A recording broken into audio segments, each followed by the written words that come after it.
Hi guys! Magandang araw sa lahat. Ngayon, magtanim tayo ng yam. White and red yam. Ito guys is galing to sa New Zealand. Ngayon, itatanim ko dito sa Pilipinas. May sprout na sila guys. Nag-uumpisa na silang tumubo. Kaya itanim ko na siya dito sa aming bakod.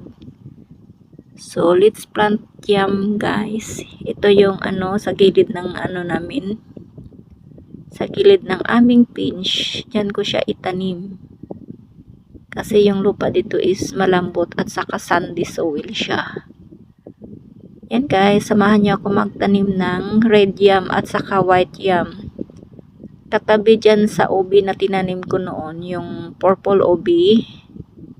Ngayon, taniman ko na naman siya ng ibang klase ng yam to guys. Yung lasa pala nito guys is parang mais